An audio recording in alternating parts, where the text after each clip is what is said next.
Is this plant new?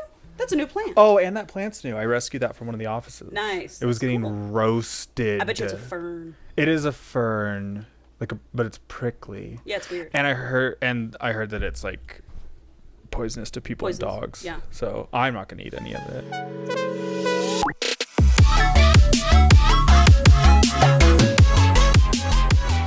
I also realized something kind of funny. What? Realize it? Do you remember when we did Pounded by Produce? Mm-hmm. And in the dedication it said, "Oh, and to Andrew Scott, this is all your fault." Yeah. And we were like, "Oh, I wonder what that's about." Yeah, what did he do? Andrew Scott is the fucking priest from Fleabag. It's the actor. Oh.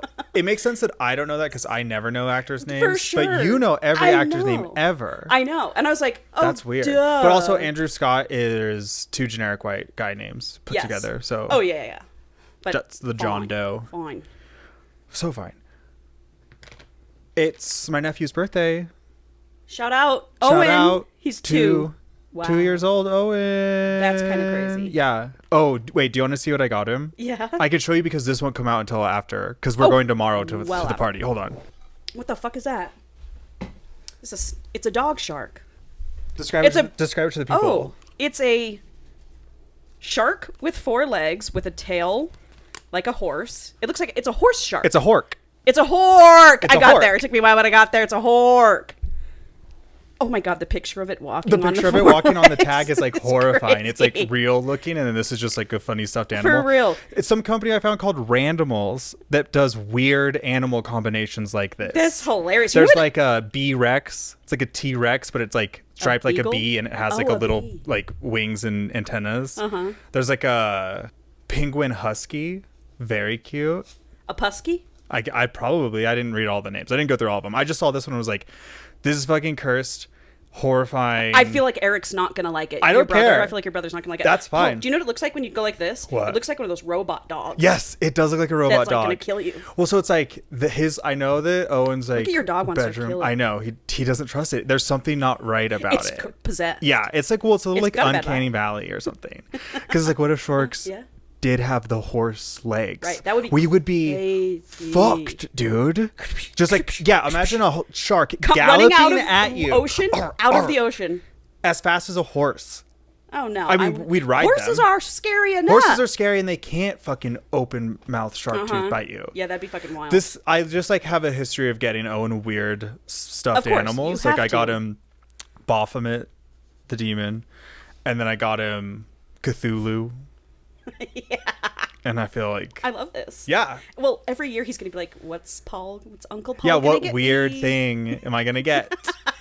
Good. Ah. Well, my stepbrother, when I was a kid, got me a box full of like every Digimon little plush. Oh yeah. And it changed my life. I would imagine. So this is what I'm trying to do for Owen. Nice. I love that. Yeah. No, I think it's great. Eric's Yeah. gonna be like, "What the fuck is that?" Yeah, I think he's gonna Dude, like this it. It's picture's weird. That so picture on the tag funny. is so weird. Not sponsored, but It's check like them out, Randimals. Actual horse legs on the Actual picture. horse legs on a great white shark. Just running down the beach. Coming at you. Yeah, dude, that would be terrifying. Yeah, it's like a gross AI creation, but this, I don't think it was AI. I think this was human. Human made. Mm-hmm. Yeah. That's next. Once we conquer AI, humans are really going to start doing this shit. I don't think it's a good idea to make predators that are like worse than other predators we already have. No, I don't think so either. Sharks with horse legs? Sharks with wings? Yeah. No. Yeah. Absolutely not. Yeah, that's hilarious. Anyway, yeah. Happy 2nd birthday, Owen. Yeah. Here's a shark horse hybrid from your gay Uncle Paul. Love that. Yeah. So you're going to go to the park. Yeah, gonna go to the park. It's like I think it's like farm themed. I can't fucking tell. I don't know. I think it's farm themed, and his bedroom's like nautical themed. So I was like, horse, shark, farm, farm at the sea. You're a genius. Yeah, I see things other people don't see, but it's fine. Right. Anyway, that's what's going on with me, I guess. Nice. Yeah. Yeah. It's been an uneventful couple of weeks. Yeah, it's been a little monotonous. Monotonous, is what I like would nothing say. new happened. I just did the same thing. Yeah, I would agree with that. I'm still doing the temp work, closing my old office, and it's like helping your friend move, For but 3 it weeks. doesn't end. Like, it just keeps going. It's fucking crazy. Yeah, that is crazy. But whatever, it's a little bit of work. For sure, like, they're like, oh, can you help us out for like 4 or 5 days? It's like 3 weeks later. Well, I kind of knew. He's like, at least for a week, and then there'll probably be more work. And then as we got into it, it was like, oh, yeah. That's a lot more work. A lot of stuff going on here. But we're at the tail end. It's very depressing. It's like all the old former employees are like coming in to like Getting their shit. Yeah, well, just like come and like I think kind of just like an excuse to say bye. Yeah. And so it's just like bummer. They took like the sign down the outside of the building and stuff. It was like, we're all definitely not coming back to work here. Yeah. So. Yeah, that's like the nail in the coffin. Yeah, I mean, they're not closed. They're going to a new office, but it's 7 people or something. It's nothing compared to the like 50, 60 people, I think, when I started, probably. I mean, that's like not including like the field teams we had, like actually like shooting stuff. So it's weird. TV's in a weird spot right now. Bummer. Yeah. Anyway, whatever. It's cool. I'm not desperately searching for a job. It's fine. Yeah, anybody out there hiring, let us know. Yeah, right. I was talking to my D&D group who's from our hometown Florence, and they're like, oh, come down here. The city manager job's open. Oh, that'd be sick if you were just like this so run funny. in Florence. No way. Are you kidding me? I mean, I'd be the best they would have gotten thus far. Exactly. As far as I know it ever, potentially. And I have no training. Right. And I have no training. And you'd still be 100 times out-qualifying anyone who's done it in the last 20 years. They've all had such extreme scandals. I know. You'd be fine. I know. I'd be like, what more shocking thing could I do than my predecessors have done? And it's like, Google it, everybody. Florence, Colorado, city manager. That's like Googling Florida man. Like, it's just some crazy story. Such a good point. That's hilarious. That is funny. Yeah, well. Whatever. I don't know, man. It's fine. Everything's going to work out. Everything will work out. I have a second interview someplace that I'm excited about next Tuesday. So, fingers crossed. I don't want to talk about it. I don't want to jinx it. Okay, we won't talk about it. Okay. We'll backtrack all of that. Yeah, it's been kind of just like... Yeah. Well, for me especially. I mean, you've been kind of like go, go, go, go, but like I haven't really had much going on. Yeah. It's been a very lame summer for me. Sadly. This summer has been very lame. It's lame. Which sucks because like it's gonna fucking cut to fall and then winter, and then you're gonna be like, God damn it! I'm really hoping winter. that like fall hits hard this year and lasts like 3 months. Like I want to get a job by fall. Yep. And then be able to just like take all this pent up no fun summer energy and just fucking fuck this fall do up. Something fun. Pumpkins. Fuck yeah. Fucking hayride. Cider. I want to get into it. I get really fucking annoyed about it, and then I won't care about it next year, and then I'll level out for the rest of my life. Love that. That's my plan. That's my plan. Paul. That's my 3-year plan right now. Oh, I love what a good regarding fall. It's just kicking off with fall. I love that. That's a great. I'm gonna go really, really hard fall this year if I can. Wow. Oh fuck that. Oh fuck. That's so stressful. I just put so much stress on myself. I know. Let's not think about it. What would you do with your pumpkins out here on your balcony? What are you thinking? Oh God. You know what I'm saying? Yeah, I do know what you're saying. I have a beautiful balcony. I have a great balcony. Best balcony I've ever seen. Best balcony I've ever had. Yep. I wish I had a balcony so bad.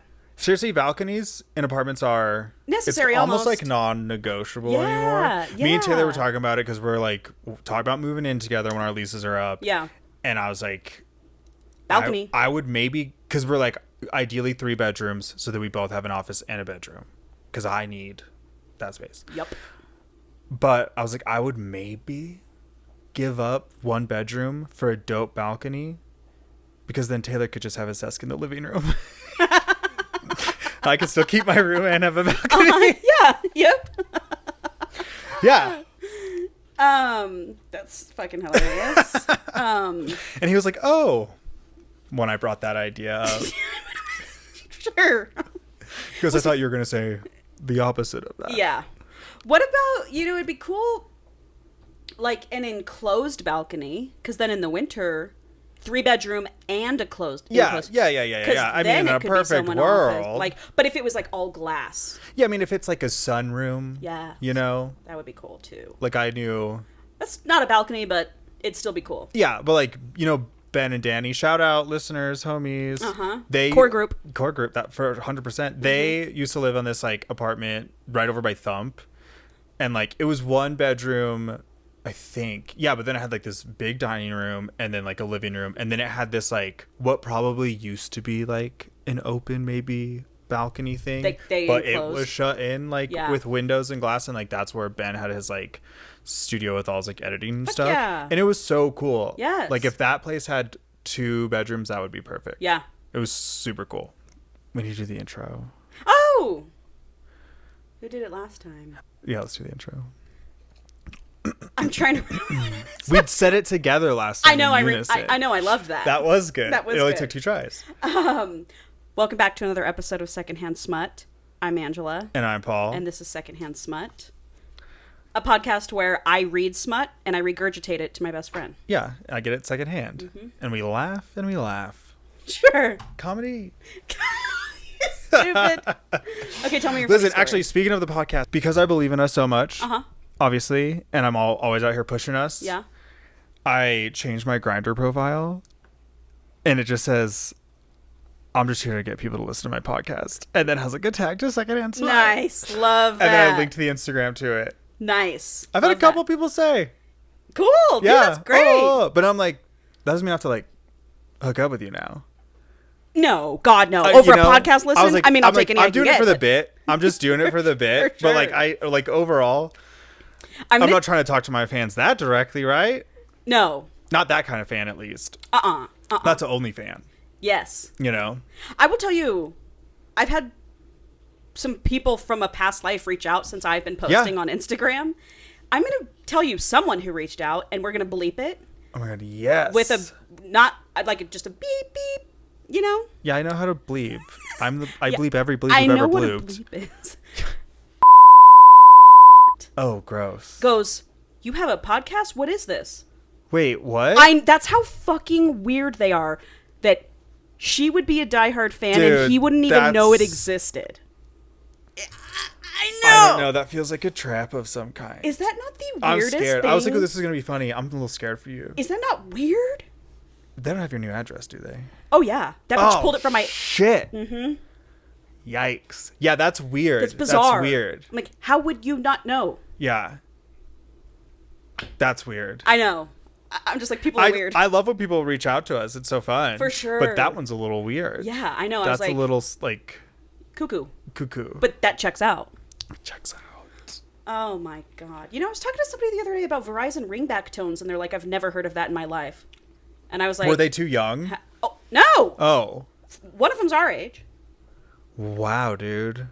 I said, you've never heard of a Verizon ringback tone?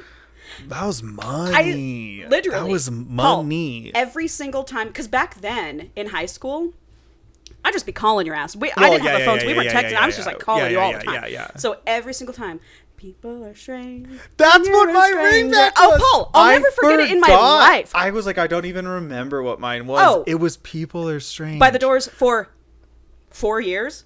I'm not, I just, like, it's like stuck in my brain. I just dial Paul. People are strange when you're strange. I could never forget. That. I could be God, 90 I was so different and just like unique, and like my music taste was just like elevated. Totally. You were just so different. I was just so different. She's different. Yep. I call and it's the Doors. You know. And then I'm pretty sure your mom's was the Mozart. Yeah, it was. It was the default. Ding, ding, yeah. Ding, ding, ding, ding. Yeah. Yeah. I don't know. I was just like, how have you never heard of a Verizon ringback tone? Yeah, that's nuts. That's crazy. That was a whole time. I'm like, bring that back. Why did we take everything fun in this world? I'm so glad that I can't do that. Just spending money on it? Well, yeah. And if they charged you like ringtones? Well, and it's like, I'm looking for a job right now. You're going to give me a call, and what's going to play? It's going to be like fucking... A real good puss. Cupcake, yeah, you know, it's going to just be like some filthy, disgusting, nasty, like... And it would be. Yeah, it would be. It would be like some gay club, nasty remix shit. Oh, that'd be so inappropriate. So funny. And I'd forget that I did it, and I would just be sending my number out 100%. And being like, why am I not getting these jobs? Yeah, that would be so funny. God.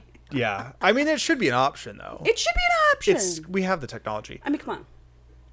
Oh, that's fun. Yeah. Oh, that's fun. I don't even, it's like now, back in the day, I was like, I want a cool ringtone. I want a cool ringback tone. Yeah. I don't want my phone to make any noise at all now. Silent. Yeah. Yep. I don't want to get calls, and I don't. Because I have it on such silent. I have on such silence. Yeah, it doesn't vibrate.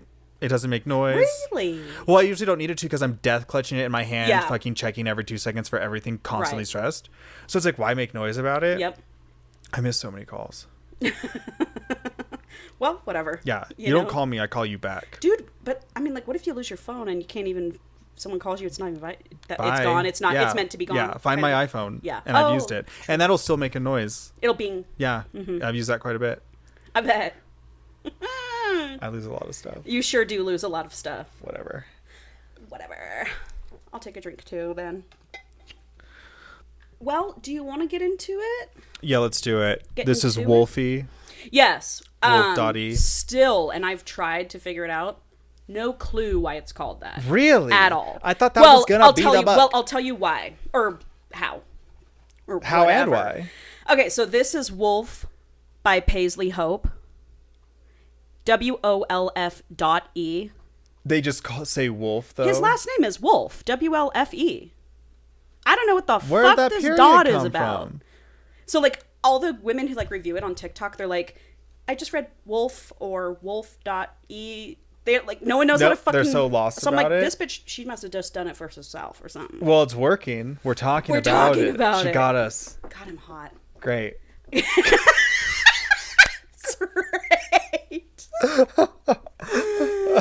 That made me laugh. So I'll explain Wolf for the listeners. Okay. It is a motorcycle club book. Oh. Think Sons of Anarchy. It's kind of... And Paul's... the cover, we see Wolf and we see Brinley, his girlfriend. Oh, and she's our love interest. And she's on the bike. She's on the bike. Yeah. He's hot as fuck, obviously. He's 6'4", dark brown hair, beard, covered in tats, ex-Marine, and he's the president of the motorcycle club. Obviously super hot. This is a funny quote on the back. Yeah, read it. Always ride faster than your angel can fly. Yep. This is funny. Okay, I'm going to read the back. Please do. As president of the Hounds of Hell... HOH.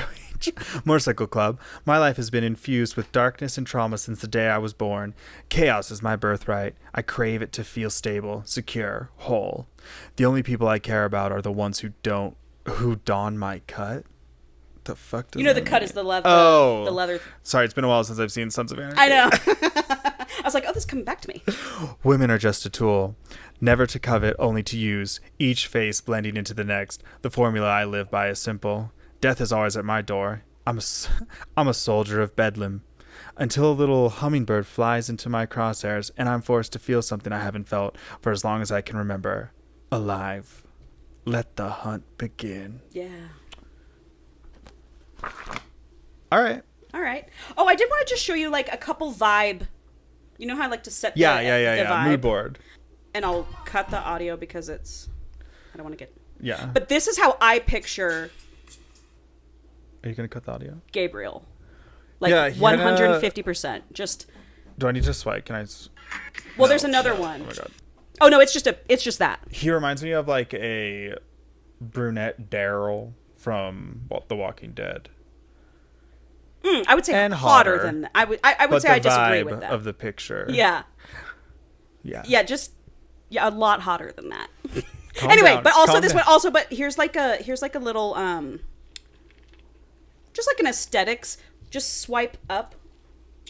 And swipe up or down because you just like swipe down while you said up. Okay. This is just like a little aesthetics video. Yeah. So you can catch the vibe. Yeah, I get this. Yeah. Paisley Hope. Fake ass name. She's the author of one of my favorite cowboy romance series. And so when I read this, I was like, okay, bitch, you're getting into dark romance. Okay. What's your... I gave it a 4 out of 5. It was cute. Okay. I love Paisley Hope, so that might have something to do with it. But, I mean, people are like, oh, this is a 6-star read or a 5-star read. I don't think so. Well, maybe some people just get off to the biker thing. I do. I remember when Sons of Anarchy came out for like a good 2 years, I was like, I want to be someone's old lady. Yeah, just like the hair's too long. Yeah, they all have long hair. They all have long hair, and I'm just kind of not doing that. That's not going to do it for you. No. But Spice was good. So we've talked about Wolf, what he looks like. Like I said, ex-Marine, bad boy. He's also unhinged. He's the club president, and I will tell you why. His father was not the club president before him because his father was a piece of shit who beat the shit out of his mom his entire life. Okay. And was like coked out all the time. So his uncle was the club president. And instead of his uncle passing it down to his cousin, his uncle's son, Jake, he wanted to pass it on to Wolf because Jake was coked out, partying, doing too much shit. That's not how presidencies work. Yeah, I don't know how they work. That's some king shit. Actually, you know what? They did vote Wolf to do it, but he like nominated Wolf instead of nominating his own son. All right, he endorsed him. Yeah, his own son, Jake. Okay. Yeah. Anyway. Well, fuck Jake. Yeah. Oh, also Wolf, obviously, classically, does not believe in love, does not repeat women, and does not kiss on the lips. Yeah, so he says women are just tools. Yeah, women are just, get my rocks off. And then we have Brindley. He's 33, by the way. Perfect age. Perfect age. A perfect age. A little young, I guess. Yeah, I mean, I could, if he was 43, I'd be like, fucking great. Oh, yeah. You know? Brindley is 25. She is long black hair. She looks like a pinup girl. I mean, this is how she's described in the Lana book. Del Rey. Huge. Lana Del Rey with black hair. Yeah. And she's a good girl. She was raised to be a good girl. Always polite to men. She went to cotillion. She was a debutante. All this shit. You know, church, all that stuff. Church. Ever heard of it? But she's had thoughts. What would it be like to have a man who would ravish me? Maybe put his hand around my neck. Maybe be a little obsessive, a little possessive. What would it be? Could you imagine? Not a good girl like her. No.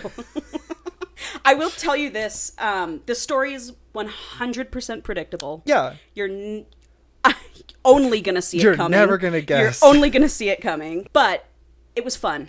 It was a fun read. The spice was spicing. And he has a corruption kink and a primal kink because he says, let the hunt begin. Oh. This was like, I was like, how many times are you going to chase her through the woods? Damn. Yeah. You know, but I was into it. So, the cardio, good for her. Oh, for sure. So Brindley just lost her job. She works in interior design. Her company went bankrupt, so she lost her job. They live in Atlanta. And she also just broke up with her 2-year live-in boyfriend. Was he kind of soft? Yep. I bet she'll be able to bet a lot of things. Sorry, I'm trying. No, I mean that. I was reading it and I was like, oh, so... He was like really soft and sweet and nice. Yep. Ugh. But also like a cunt. He was like, oh, I got an internship in New York and I'm going to go. I think maybe you should stay here. And she was like, I thought you were going to propose.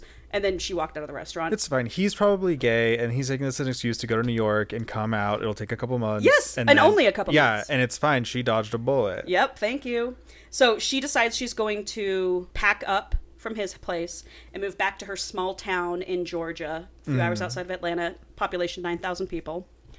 And both her parents are dead, and she has their house. Dope. And that's all she had, right? I mean, sick. Hello. Yeah, hello. And that's basically all she has to her name. Like, she doesn't really have any money. So is that house just sitting empty this whole time? So her aunt lived there for like a couple years, but for the past year, it's been vacant. But her aunt paid a lot of money to like weatherize it, cover up all the furniture with. Why not rent? Yeah, I don't. Let's make this into an income property. Dude, thank you, Paul. I just mean, come on. You got that? Yeah, my parents are dead, and I have a house. Rent. Hello. Yeah. So she gets back to her childhood house and she decides to go out for a drink. She's moping. She's sitting at the bar. She's wallowing. And she hears, oh my God. And she turns around and it's her best friend from childhood who she kind of hasn't seen for like 6 years since they were like 18. Layla. And Layla's got a sash around her that says property of Axe. And is this her bachelorette party? It's her bachelorette party. Ugh. And so she's hugging Layla and she can see like 4 burly fucking huge bikers standing. They're like on a rooftop. There's like Edison bulbs. Okay. I get this. And she can see these bikers and she's like, what the fuck? And she's reading this property of Axe and she's like, hi Layla, like whatever. She's like, come drink with us. We got the VIP section, blah, blah, blah. And so they get to talk and they get to drink and they get to wallowing, whatever. Well, Brindley does. And she's like, you're marrying into the Hounds? Like, we were raised, like, they're lowlives. They're pieces of shit. They're criminals. We were raised, like, you know better than this. And Layla's like, all right. chill out with that. Yeah, you don't know. You don't know them. Yeah. That's what she's like, you don't know them. Yeah, that's just what you think. That's just what you think. That's just what we were told. And she was like, listen, you're back in town now. Let's reconnect. I know you RSVP'd no to my wedding, but you're here now. So let's just come to my wedding. Come to my rehearsal dinner. Yeah. Meet the guys. You'll see that they're not so bad. Live on the wild side. She RSVP'd no? Rude. Her and her, Evan was his name. We're supposed to be like out of town or something. Oh. And so she RSVP'd no. I know, to her best friend. I mean, come on. You got to go to that. Well, obviously not your best friend. No. Former. Yeah. Best friend at the time. Yeah. She's like, you need to loosen the fucking reins a little bit. You sound like a little goody two-shoes, okay? Yeah, lame. She's very lame. Who, like, moves from a small town to a big city and then is like... Doesn't evolve a little bit? Doesn't, like, open up. Like, I thought that's, like, why we leave small towns. Yes, it's, like, that's a so good we can point. go be cool. No, she's just she's, like, scared. She's just, like, does what she's told. I will say, one thing I did like about this book was I really liked her evolution. Anyway, so... She says, okay, I will. And her rehearsal dinner's in like a week, at the end of the week. Day one back in town, she's like, discovers her porch is termites. Oh. Uh-huh. Oh, I thought, what happened, Aunt? Right. What happened? Well, she did the inside of the house, not the outside of the house, I guess. Well, guess the outside's pretty fucking important, yeah, termites too. now? Termites now? Hello? You can't try to contain that. Yeah, this cost a fortune. So her neighbor's like, well, your daddy's truck is still back there. It's like from 1950. She's like, yeah, I'm thinking about getting it fixed up and selling it. He's like, you could get a mint off that, and then you could afford to fix your porch. Oh, you could. Uh-huh. And so he's like, I know a good garage you can take it to. And she's like, okay, I'll take it to the garage. It's the Hound's garage. No. I didn't see it coming. Yeah. How's the neighbor connected? Was he part of the gang back in the day? Has he killed? Who knows? He doesn't come back? He's the next book. I'm just kidding. He's like 75.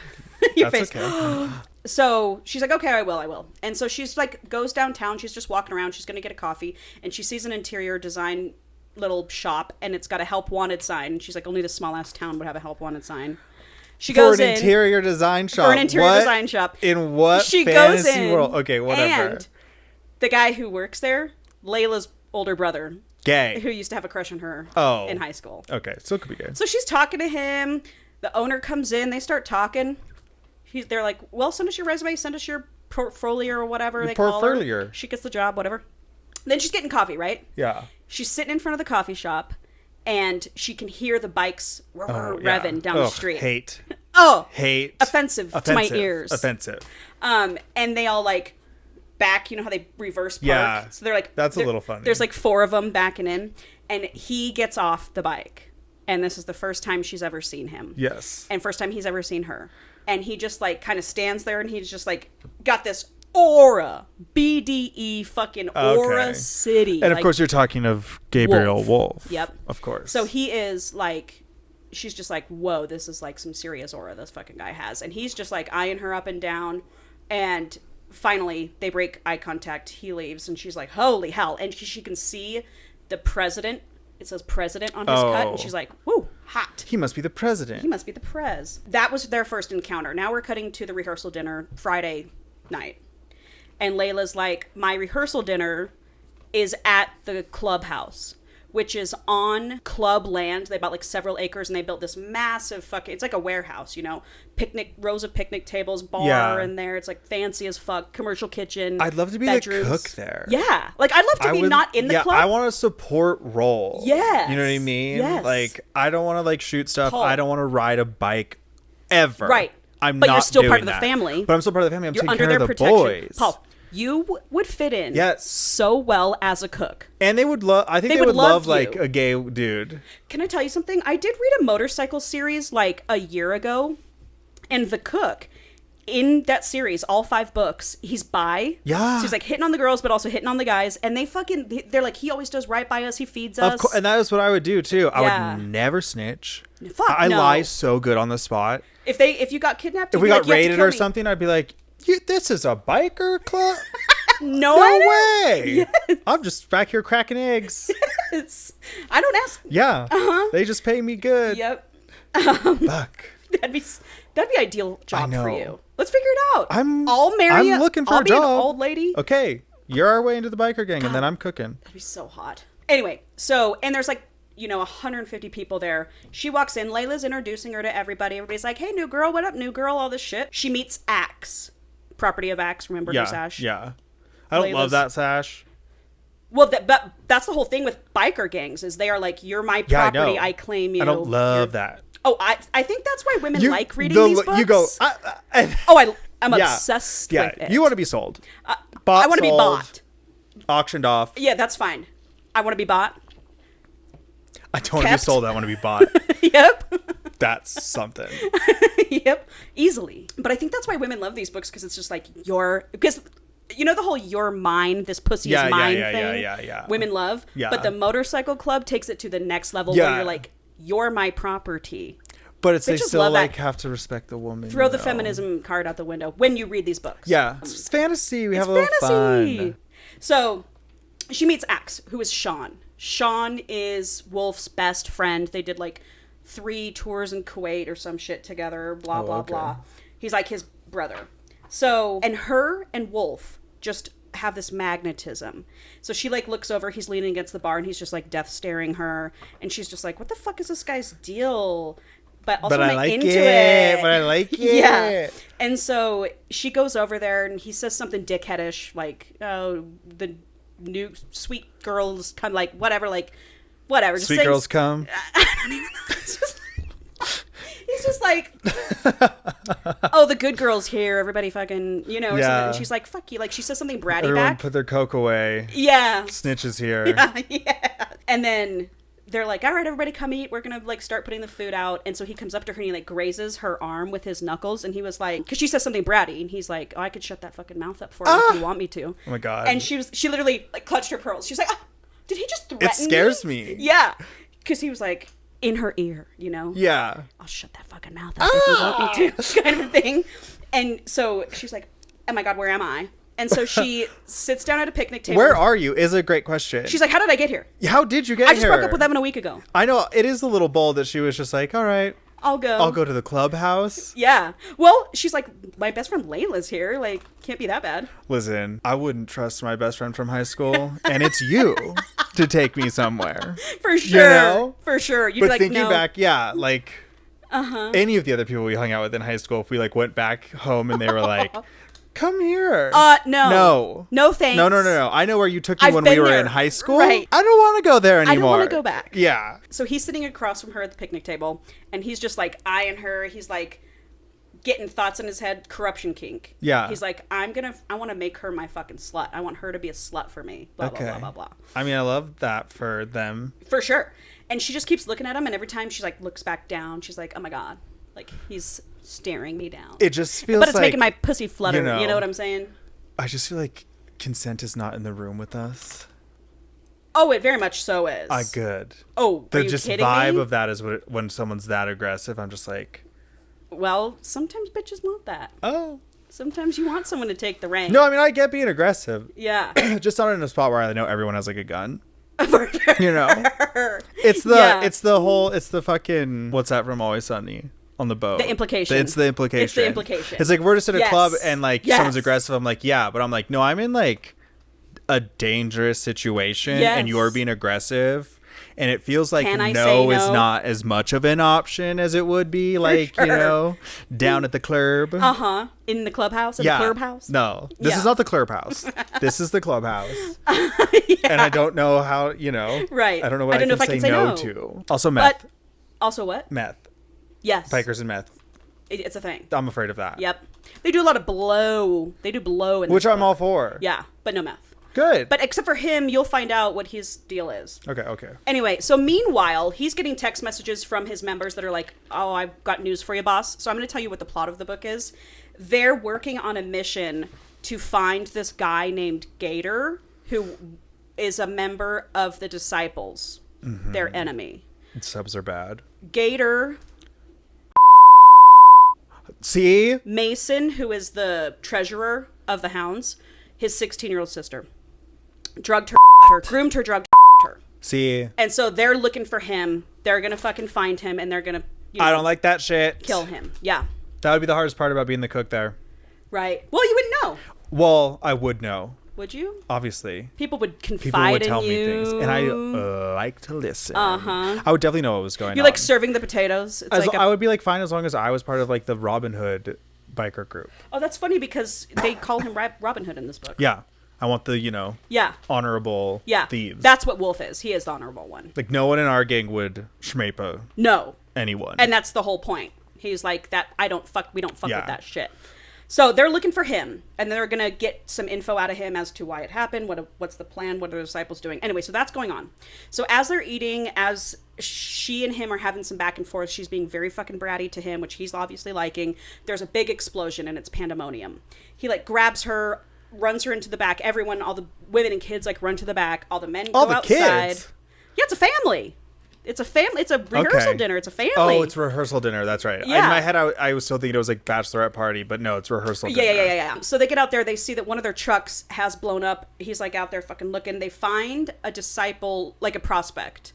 Yeah. A really lowly level member of the disciples. So they snatch him up and they go like store him somewhere, tie him up. They're going to interrogate him later, but we have to party still, And so meanwhile, Brinley's like, what the fuck? This is crazy. Oh my God, I've been here for like 30 minutes. Yeah, this is what happens. And so they're like, all right, everybody, party's back on, but no one can leave tonight. So everyone's going to have to stay here. No one can leave because, like, you might get killed, or no one can leave because we don't trust you. They're like, if you're claimed, you got a man, you can leave with your man. I get it. Yeah. But if you're not claimed, you have to stay here on the property tonight until we can make sure everything's safe. Okay. So that means, So she starts partying. It's hours later. She kind of starts snooping around in the back rooms. She can see. Bad idea. She's seeing crazy. She like looks over. Some bitch is just getting finger fucked in the open. There's tits out. I mean, they're bikers. It's a party. It's a clubhouse. Yeah. So she's just like, oh my God. Yeah. So she goes to the bathroom, comes out of the bathroom, sees all the bedrooms, and then she goes to the end of the hall, goes into the room. Obviously, it's Wolf's room, and it's like clean and pristine. There's like a bookcase with like thousands of books, and they're all like classic self-help literature. And it's like he's got like supplements coming in to his terms with cabinets. Anger, right? Yeah, the body remembers. Dealing with emotionally unavailable parents. Yeah, stuff he's like very healthy. He is. They say he is. They're like She's like, there's supplements on it. Everything's clean and organized. He's different. He's a different. We're talking about mentally healthy. Yeah. No, not this guy. That. He's fucking crazy. Yeah, him being crazy and being like meticulous is like extra crazy. It is. That's scary. That's like yeah. What's that movie? American Psycho. Yeah. Right? Is that the book? Is that the movie? With the crazy guy? Yeah. With the crazy guy. With the American with Psycho. With that guy from America who's kind of psycho. He's like, what are you doing? Yeah. He catches her snooping. She turns around. She like falls against the bookcase. He like corners her against the bookcase. And he just like starts toying with her, like twirling her hair, running his knuckles down her cheek, saying all this stuff. And she's like starts panning. She's like, oh my God, he's so hot. He's so tall. He's standing right next to me. She's like getting hot and bothered, And she's had a few drinks. So she's like, her inhibitions are gone. And everyone's like fucking around you. So it's kind of in the air. Oh, she's in she's like. The pheromones are out. Oh, yeah. She can smell it. It's kicking her shit up.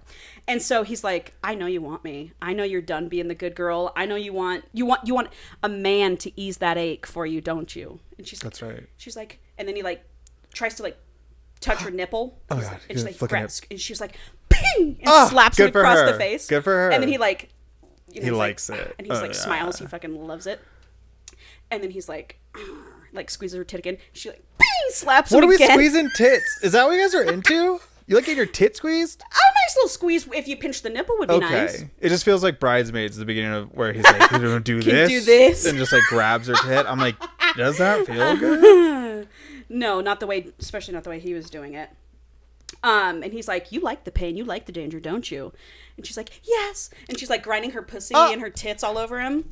And mixed signals. Oh, big time. She's fighting and she's like, no, don't do it. Kiss me. Titty. Yeah. It's ridiculous. And he is like, from his perspective, he's like warring with himself, trying not to kiss her. Because he doesn't kiss women on the mouth, but he wants to kiss her real bad. It doesn't kiss him on the mouth? Nope. I told you at the beginning of the story. Sorry, I missed that. I can't hear that. My mind just blanks it out. Fucking common theme, my God. That's so weird. I get it when DL guys are like, no kissing, that's gay. Sure. I'm like, you're gay. You're just stupid. But I don't get this. I don't want to kiss her on the mouth. We might fall in love. Exactly. Yep. He's got his guards up. That's how he keeps himself not falling in love.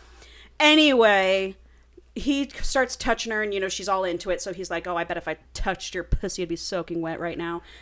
Boom, goes down her pants, finger fucks the shit out of her. God. And she's like, oh my God, this is amazing. And, like, obviously Evan never made her come. I mean, he did make her come, but hardly, you know. So she's like, this is crazy. This is everything I've ever wanted. Well, he's meant to make a man come. I'm convinced Evan's gay now. I do know what happens to Evan, and he doesn't end up with a man, but I think that would have been better. Yet. After that, she's like, oh my God. And he says, at the end, he says, when I make you come, I'm your God. My name is the only name you'll be screaming when I make you come. Remember that next time. Dude, what is it with straight dudes wanting to be God? Every book I read. But also, like, that story of my ex-roommate. Did he do that? I have a quote in my phone because I used to just write his quotes down. Wait, who? Oh. And he was like, whatever, talking about this very religious girl. And he was like, if I ever hooked up with her, like after she came or something, I'd whisper in her ear, I'm your God now. Shut and I thought it was like the most offhand, like crazy, random, funny thing for him to say. And I'm just like, is that a thing? Is this a fucking thing? Yeah. Is it? I just hadn't heard of it. That's why it was so funny to me. But it's apparently like a thing. I had never heard of it before romance books. I ain't trying to be anybody's God. Fuck Do you know how much work that would be? I mean, no, somebody... I'm my God, bitch, and that's it. You can't have me as your God. I'm struggling. Yeah. Yeah. So anyway, he says that to her, and then he's like, and then someone knocks on the door, and she's like, oh, hide my tits. Yeah. And he's like, stay here. It's all gravelly. He's got this gravelly voice, and he's always like, you know, he's fucking dominating. And she's like, whatever. And so he leaves, goes on club business. She stays in his room. Because it's like 1 a.m. She's got to go to bed anyway. She can't leave. She wakes up the next morning, and he's still not there. He never came back. And so she's trying to sneak out of the clubhouse. Meanwhile, they're serving breakfast.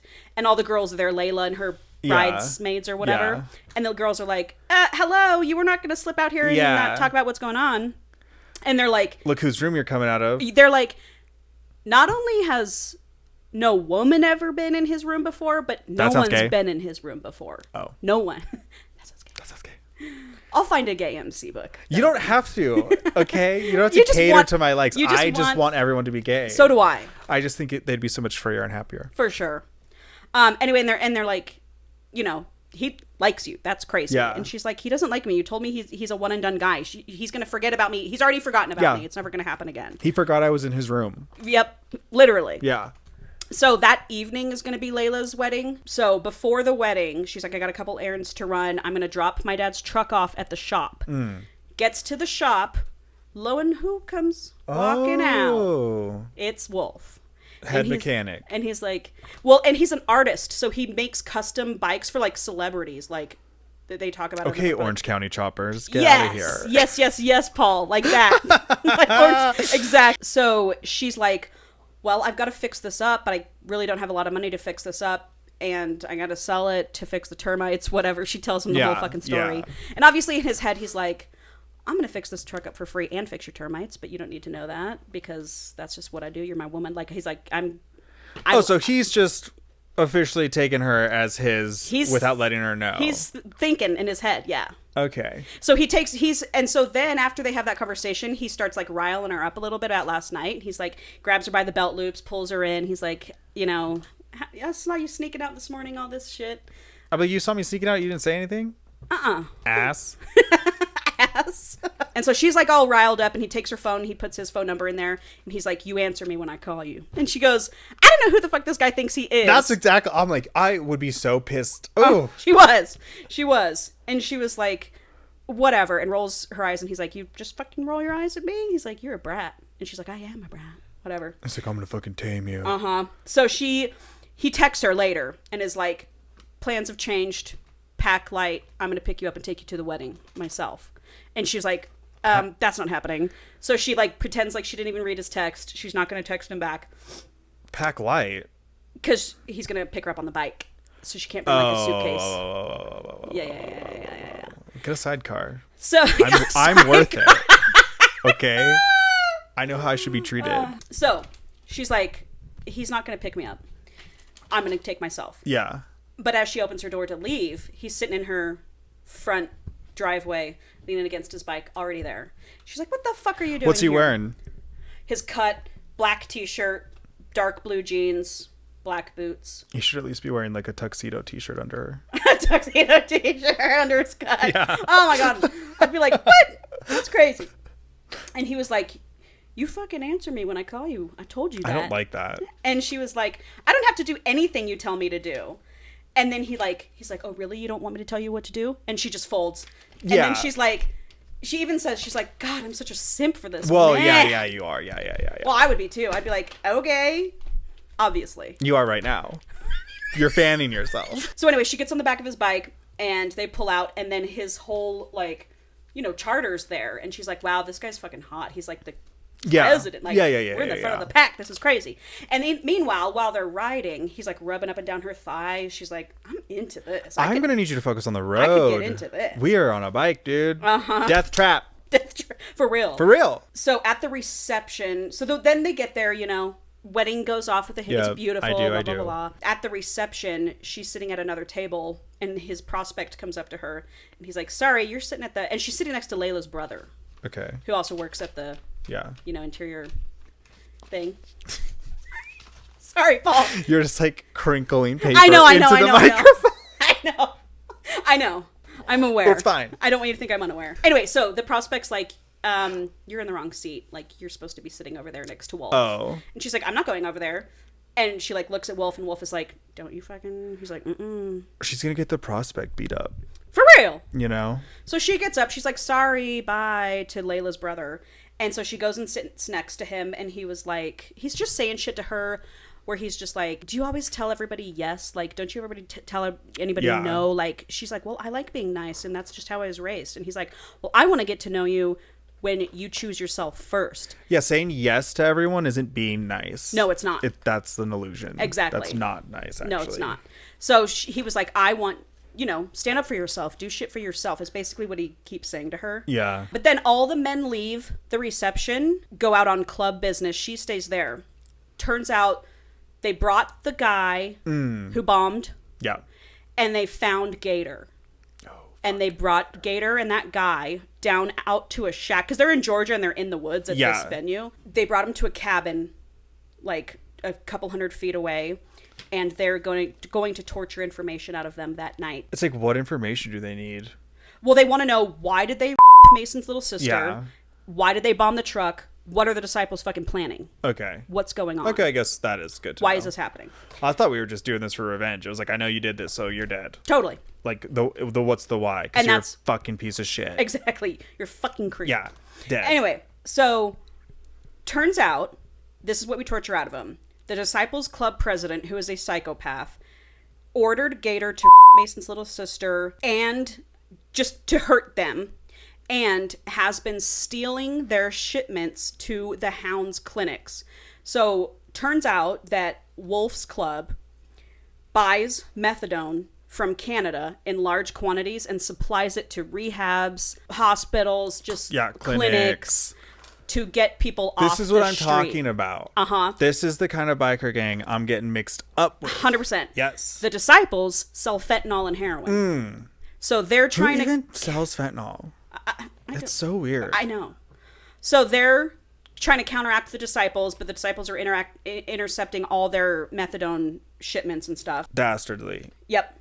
So they end up, they're like, okay, thanks for the information. We're going to torture the shit out of you. So they... Yeah. Pull his teeth out one by one. And, but they're going to kill him, right? Oh, yes. Okay. And then Gabriel, who's Wolf, melts all of his tattoos off of his body with a blowtorch. Shit. Uh-huh. Ew. Yeah. So he's got no teeth, blood dripping everywhere. He's melting his skin off. Yeah, he's dead. Then they cut his dick and balls off. Put it in the other guy's mouth. Oh. Sew that guy's mouth shut. Okay, fucking human centipede. And then put a note with a safety pin through it that says they keep that guy alive and they're going to send him back to the Disciples. I get it.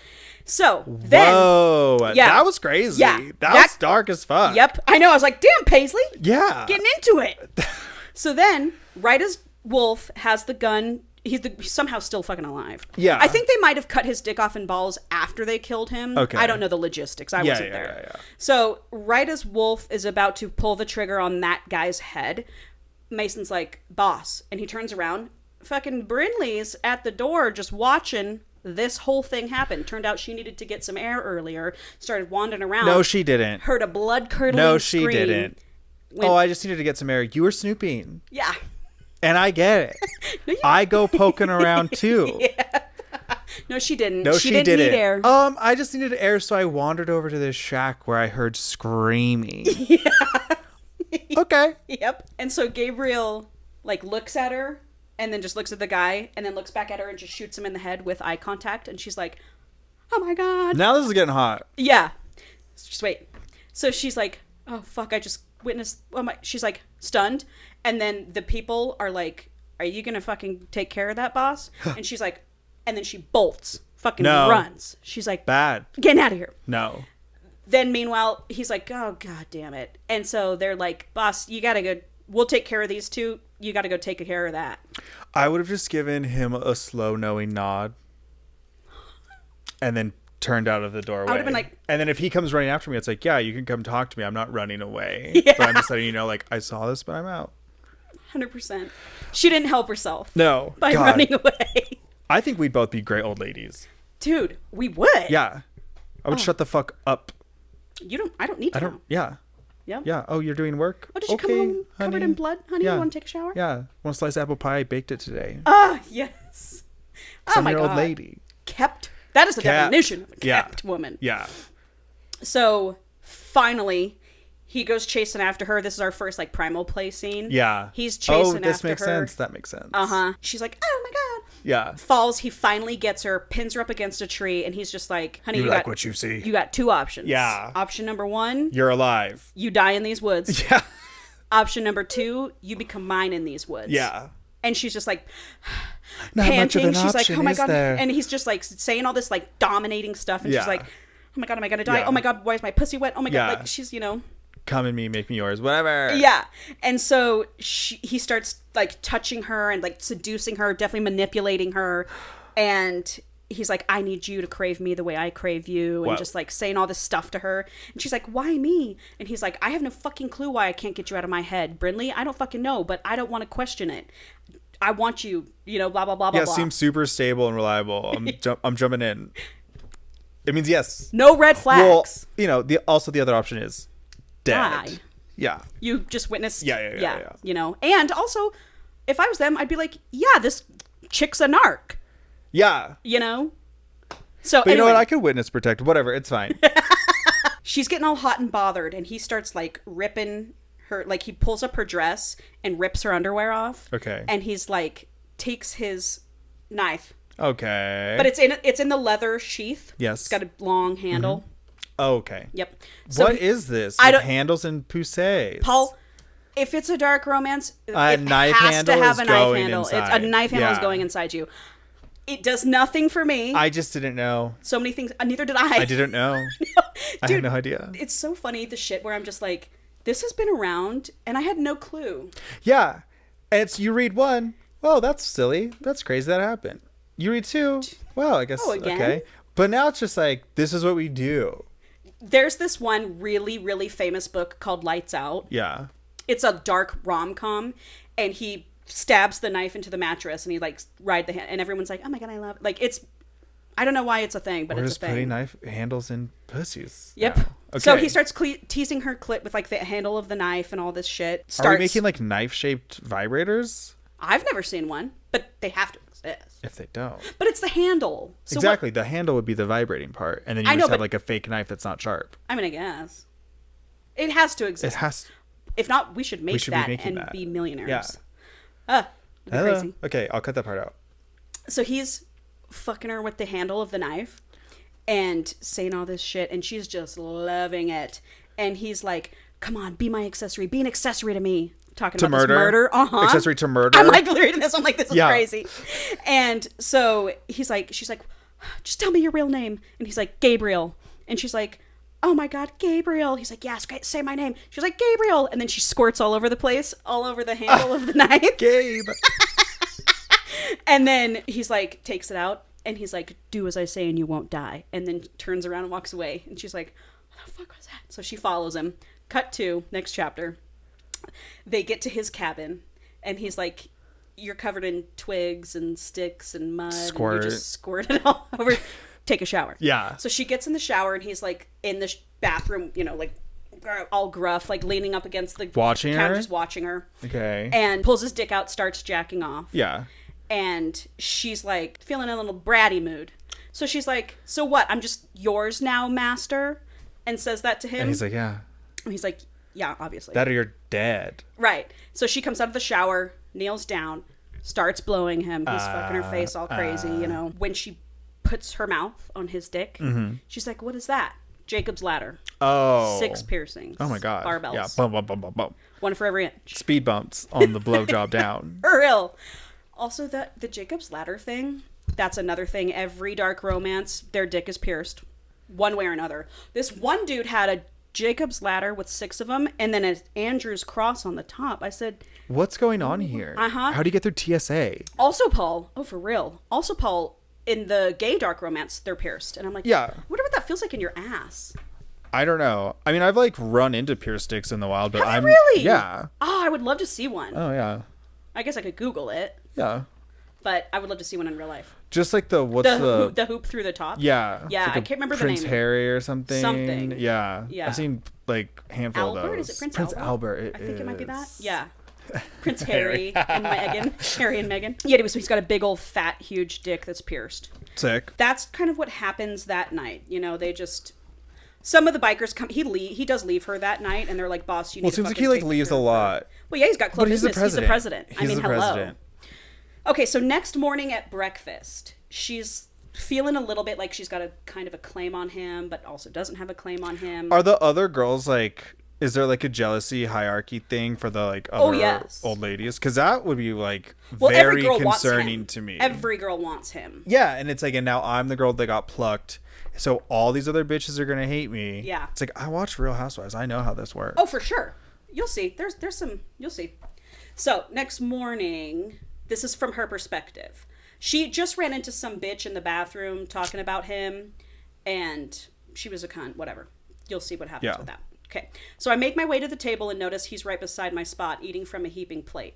Another plate is at my sitting with steaming eggs, bacon, fruit, and toast. His clean scent consumes me before I can even sit. Eat, he says as I take my place. I can. You didn't need to tell me. I was gonna eat. I can feel the eyes of the table on me as I sit and push away his offering. I'm good, I say in response. Kai and Chantel's mouths actually fall open. Crazy. How dare I'm not good. I'm hungry. Don't make me tell you twice, he says so low that no one else can hear as he pushes my plate back in front of me. I decide to pick my battles, reminding myself that the only power I have here is the power of my choice, and the fruit does look good. I pick up a melon ball with my fork and look right at him, bringing it to my lips. I part them and place the ball halfway in, wrapping my lips around it slowly. I make a moaning sound. So good, I say. Someone, Kai, I think, drops a fork, and I see the storm start to churn in Gabriel's eyes. Got a few minutes to sneak away? She asks Gabriel as she approaches the table. I don't look up. I look anywhere else. If he's going to go off with her like she's so sure he will, I don't want him to know that I care in the slightest. Why don't you ask Brinley over here how she feels about that? Gabriel smugly says to the woman. Sure, she winks. You can come too. Don't bore me to tears, though, she says with a grin. Wow, these fucking women. Fuck him and fuck her. I've had enough of people thinking they can walk all over me. I scoff with a bit of a laugh. She's gonna stab her. He can't be that good, I say to her. Excuse me, she says, turning to face me fully like she might hit me. I just pop another piece of melon in and smile and chew. I've never felt so free. Some small compartment of my brain tells me that Gabriel won't let this woman hit me right now, so I just feel strong enough to mess with them both. Oh, I'm sorry, I speak to her like she's a child. Did I stutter? Let me speak more slowly for you. His dick? Is it magic? I cock my head to the side and someone snickers. I should probably stop, but I don't. Because you were just calling me a bitch not 5 minutes ago in the ladies' room, but now you want to make out with me? Bryn, Leigh says, squeezing my thigh. Cassidy, is it? Gabriel says to her, keeping his eyes firmly planted on me. Chelsea, she corrects him. I didn't mean Brinley would come with us. I meant ask her how she feels about me taking you into the closet and fucking you until you scream. Have at it, I shrug back, calling his bluff. I look up at Chelsea. I'm not his keeper. So they just have this back and forth, you know. Gabriel ends up telling her to fuck off. She's gonna get punched by one of these other chicks. Mm-hmm. Jumped. Oh, she's like starting to feel herself a little bit. Yeah, she thinks she's big hot shit because she blew Wolf. Yep. There's a lot more to being in the club than that. And I think she's going to find out. She just might. So, of course, when she gets home from the wedding, she pulls up and there's like a whole carpentry team fixing her porch. Damn straight there is. When he is an acts of service man. Yeah. This guy. Definitely not a words of affirmation. No. He does call her his filthy little slut when they have sex a lot. And sometimes that can be a little She feels affirmed. Yeah. So he rolls up, he sends the crew away, and when he comes in the door, they just kind of like stand there and look at each other, and he is like, I'm losing control around this woman. You better run. He says that. Dude! He's like looking at her and he's like, I'm gonna lose fucking control. And he's like, when I find you, I fuck you. So you better fucking hide and I better not find you. And she's like, okay. Silly little hide and seek. Bolts up the stairs and finds there's like a hidden door in one of the old rooms. Okay. Pads upstairs to the attic. Okay. He finds her, obviously. And when he finds her, he pushes her up against the wall. And he pushes her up against the wall. They're clearly about to have actual sex. He's like touching her, he goes, so wet for my cock. The prim and proper debutante is really just a dirty little slut begging for me to tear this pussy apart. Ooh! And she's like, fuck tear this yeah. Pussy up. Tear the pussy up. And so she's like, uh-huh. And so he like takes his dick out and like puts it right at the like entrance of her pussy. Okay. And she's like, condom. And he's like, mm-mm. Oh. We're not doing that. Raw is law. I mean, thank God finally no condom. I mean, come on. I mean, Paul, you and I yeah, I mean, it's a book. Right. It's not real life. It's not real life. God. Well, anyway. So he fucks her like crazy, and it goes on forever. It's good. I know. I can see you highlighted some of it. Yeah, well, because sometimes I like to read it out loud to you. Sometimes I'm like, I don't want to. Yeah. I'll just say it's good. Then he carries her downstairs, gives her aftercare in the shower, washing her hair, all this shit. Sits her on the bench, eats her out like a fucking madman. Oh, okay. And then of course, we get a "What are you doing to me?" line. Yeah. And then maybe like a grilled cheese. That's my aftercare. That's aftercare. That's aftercare. Uh-huh. Yep. Grilled cheese. Grilled cheese. And sparkling like water. A hug. Oh, yeah. And then you go away. Yeah. And then I go in bed and I scroll on TikTok for 3 hours. Yep. They end up like sitting in front of the fire and like having a really deep conversation for like several hours. And he tells her some club business. And he's like, why am I telling her club business? Like, yeah, she could be a spy. Right. Like, you shouldn't be, whatever. But he's just, like, opening up to her about his mom, just all this shit. Time in Iraq, all this stuff. Not very presidential. No. Like, loose lips sink ships. Yeah. And, So, she goes to bed. He tucks her in, and she thinks he's about to she's, like, waiting for him to get in bed. And he starts to spiral. He's like, whoa, what? Like, okay, this is actually moving kind of fast. Takes his gun out, holds it to her head. Kills her. That is kind of what I could see happening. I could too. End of book. Yep. So he's like, all right, I'll see you later. I'm going to go home. Like, I'm going to have a prospect follow you around and make sure you're safe, whatever. A week goes by. She does not hear from him. At the end of the week, Layla comes. A week. Yeah, like, that was on, like, Sunday. Okay. Now we're at Friday. I'd be like, this mother. And she's like, well, I guess they're right. He forgot about me. Like, yeah, he fucked and me, maybe and that's now he's for the best. And maybe that's for the best. 100%. I got a new fucking deck out of it, and I got some dick. Yeah, good dick. Yeah, good dick, good deck. Yes. A win's a win. So Layla comes to her office to have coffee with her on Friday morning, and she like stops dead on her tracks when they're out on the sidewalk because across the street there's a biker. A prospect or a fucking disciple. It's the VP of the disciples. Oh, that's important. Aiden Fox.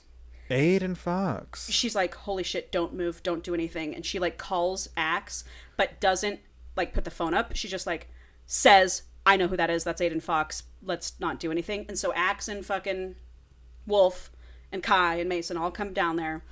And right as Aiden takes off, he says to Brinley, he was just like, oh, we never thought we'd see the day that the President Wolf or whatever, the Wolf president would have a girl. I'll be seeing you around. Like, he says something, He's like, you have now exposed a weak spot yes. in Wolf because he cares about you. Yes. And that's why you should never care about anyone. That's his...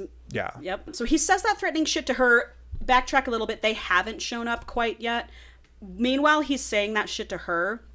They're in chapel, which is just where the bikers have meetings, where they vote on shit. So they're in chapel.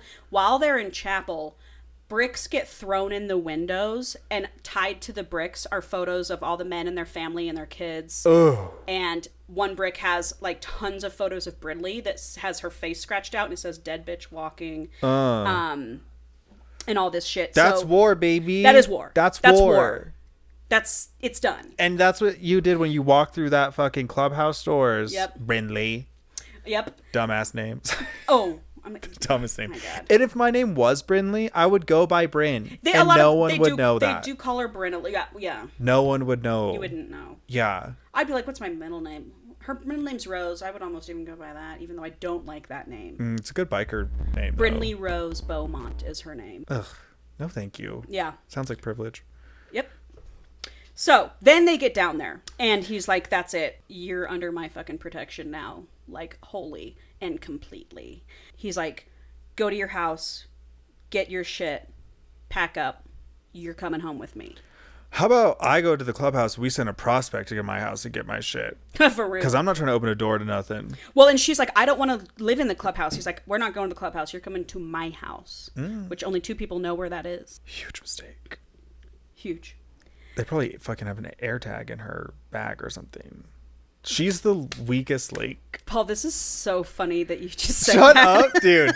Seriously? Sometimes I just know things. Paul, I'll listen to these episodes and I'll be like, Paul just It knows. sounds fake. It does. It sounds fake. Like I've read the book and I'm like... Right. Wait till we get to the air tag thing. So she gets her shit. He takes her to his hidden house, which is obviously beautiful. Yeah, it's like out in the country, on acres.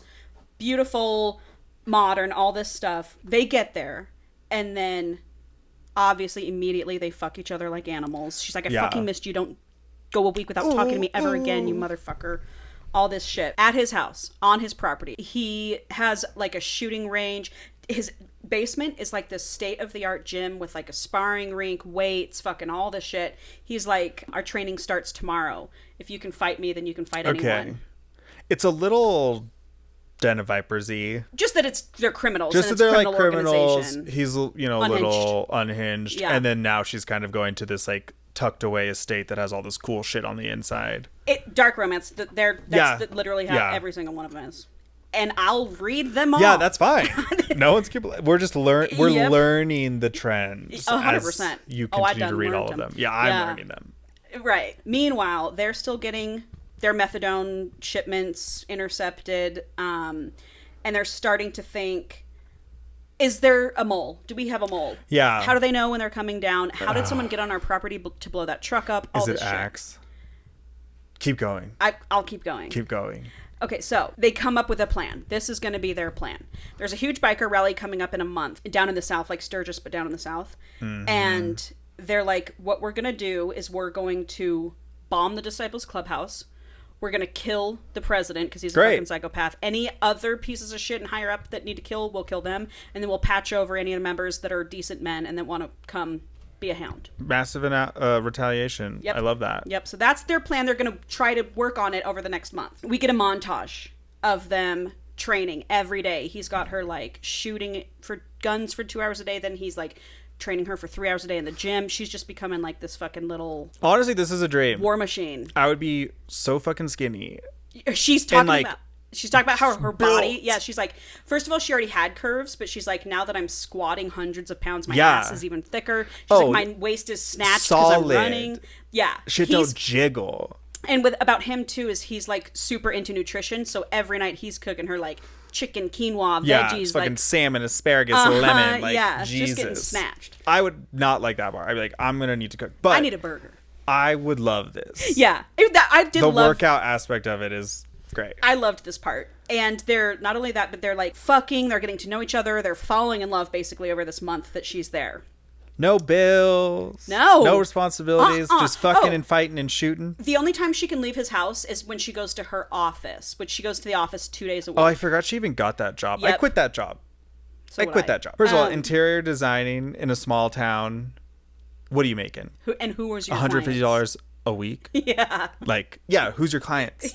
Nobody. So one day he leaves, and she gets in her car. She's decided that she wants to leave. She finds an AirTag in her car. And she's like, what the fuck? And then she wants to start snooping around more. Well, I would be like, is that AirTag from the Disciples or is this from him? Yeah. She starts snooping around. She gets up into their closet, opening drawers, opening boxes. She finds like a stash of AirTags. And she's like, okay, so it's him. Put that in my car.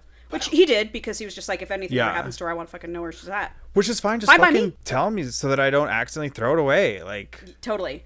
So she takes one of the AirTags and puts it in his boot, one of his boots that he wears all the time. But so under the insole, so he doesn't know it's there. But now she can track that AirTag. She just sets that up real quick. Yep. Is it that easy? They are that easy. Oh, are they really? I got some for Europe, and I was like, oh wow, this is kind of crazy. Oh, I've never used one. Wow, way to go, Apple. Okay, ease of use. So now there's an AirTag in his boot. I'm sure you can imagine that's going to come into play. Yeah. One night, she's like, hey, the rally's coming up in just a couple of days. I want to go to the rally. Like, Layla tells me it's a fucking crazy good time. I want to go. He's like, there's no fucking way you're going. It's too dangerous. I feel like it's fucking in the street, fucking drugs everywhere. Yeah. It's crazy. Hell yeah. So she decides... titties. Yes, leather titties. My brother went to Sturgis one year. And it sounds like it's... It is. Old ladies. Old long tits. Yeah, pancake. Good old long titties. Woo! Yeah. Good for them. So she decides she's going to throw a fit since he's not going to let her go. Yeah. He sets dinner down in front of her, and she's like, I'm not eating that. I don't want your chicken and rice. Uh-huh. And he's like, you'll fucking eat what I make you. I was lucky to get a nutritious meal like this when I was... all this shit. And so he just sits there. They look at it. He eats in silence. She just sits there.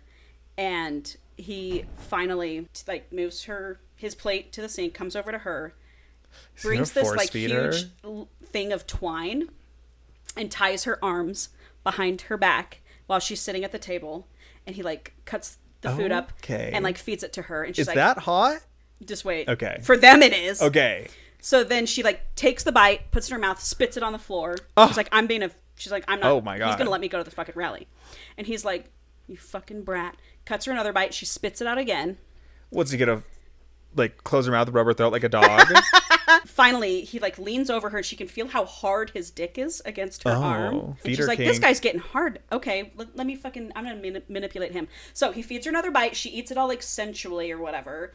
This scene without any hands. The scene was crazy. Yeah, the scene was yeah. She's like, give me another bite of that. Yeah, what is like sensually eating something without your hands? I don't fucking know. Moaning, I guess. I get, yeah, a lot of tongue work. He just likes when she's a brat. Yeah, basically, he gets off on that. And so finally, he's like, "You're such a fucking brat." He goes and gets like a bottle of tequila, puts it in his mouth, and he's like, "Open." She opens her mouth. He spits the tequila into her mouth, and then they do that a few times. I need a lime.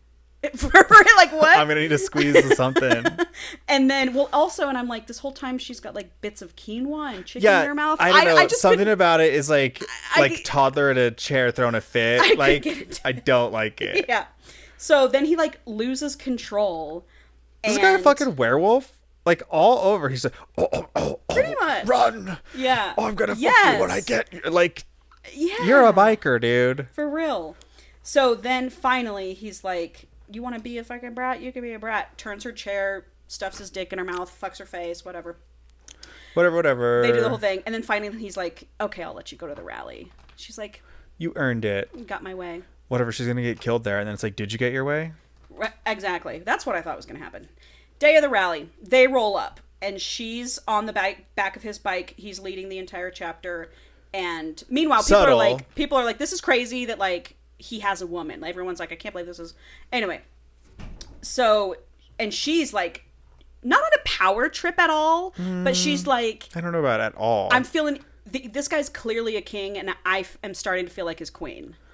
Yeah, well, listen, bitch. Hey, the power could go to your head. Yeah, but she's like only feeling all the like good sides of being the queen. 100%. It's like there's the whole other side of the responsibility of being the is. Fucking main leader's girl. That would be crazy. You're in so much danger. So many eyes are on you all the time. So many people want what you have. And you didn't grow up in this. No. You didn't grow up in this. I went to church a cotillion. Yeah, you're like, a you're debutante. not fucking... You don't know what they're capable of. For sure. She's the... Someone's going to throw acid on her face or something. I'm like, you got to be watching. For real.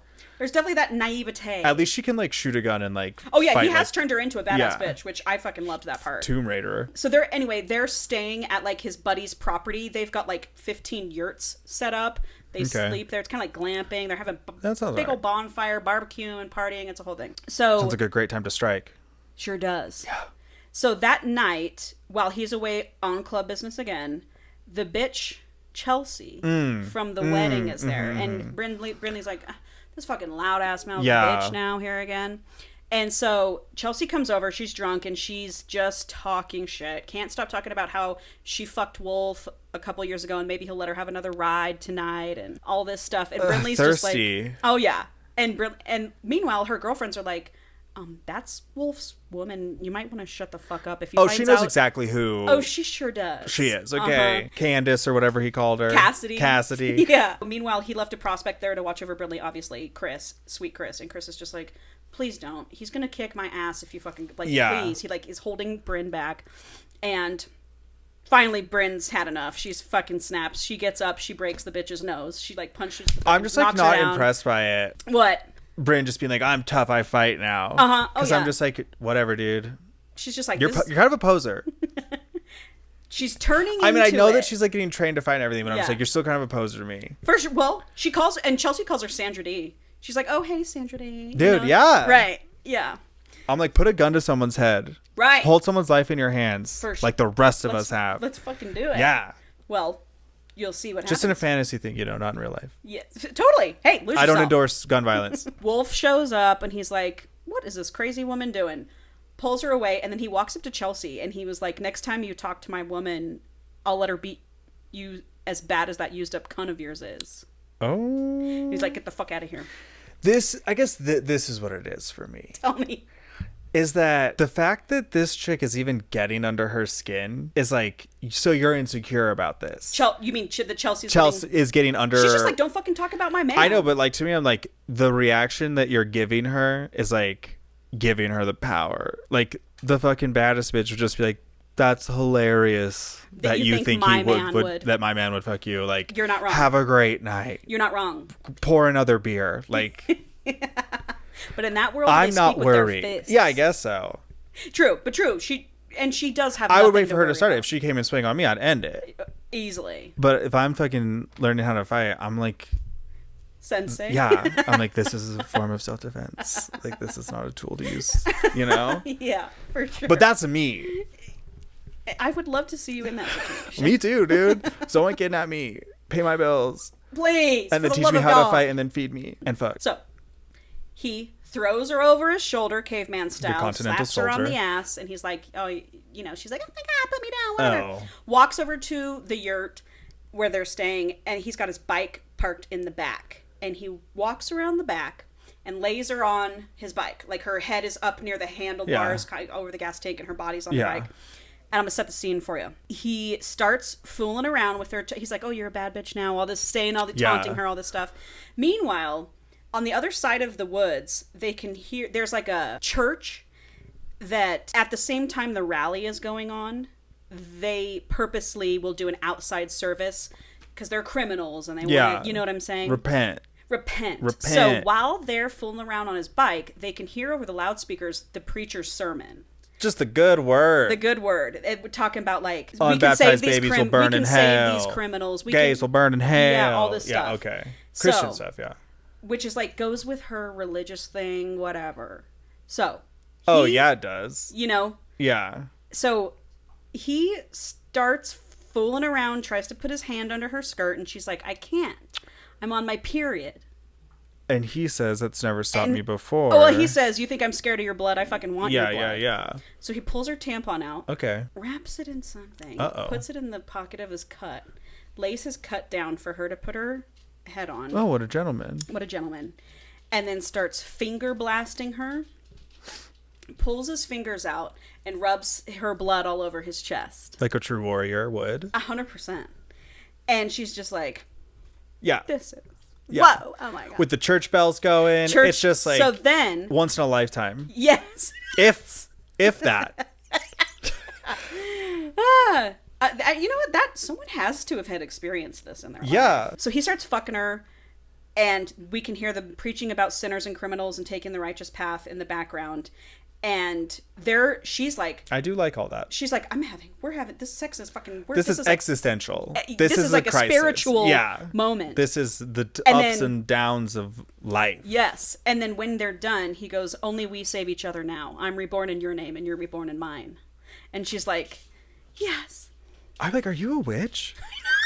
Like, you're doing witch shit, man. I do think you're God. Spell. I think you might be God. Yep. I would think that too. Yeah.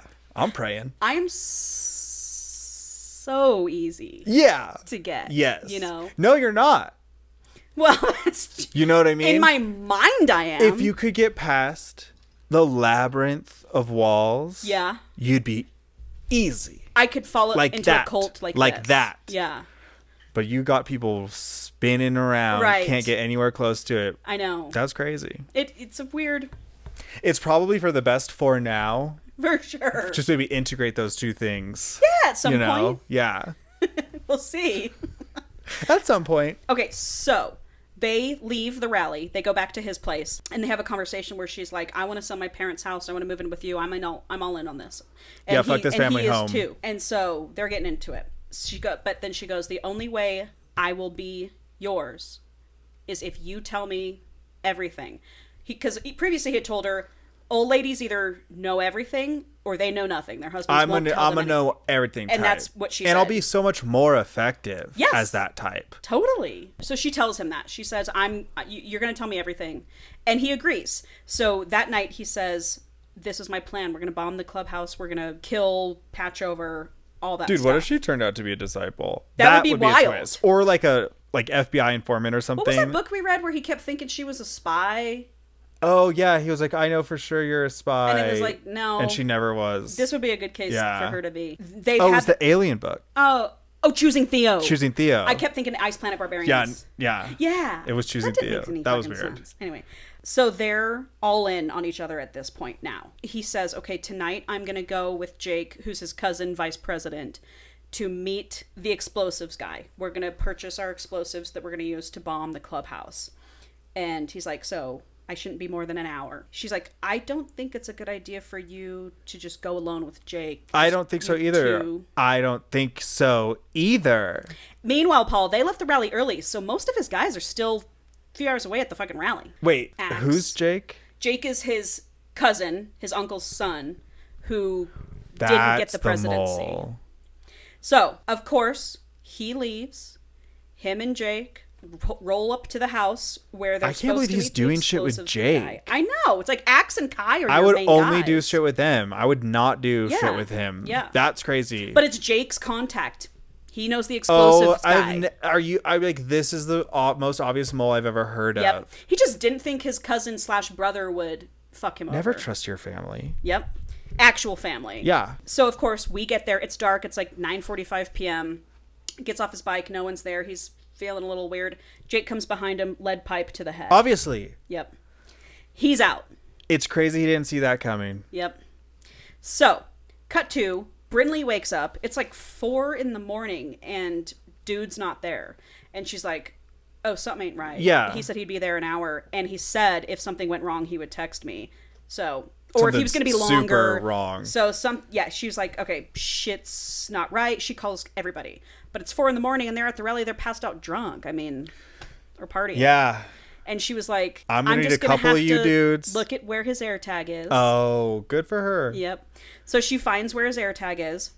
And she's like, if I roll up there and it's just club business, he's going to be fucking pissed at me. But I'm going to risk it.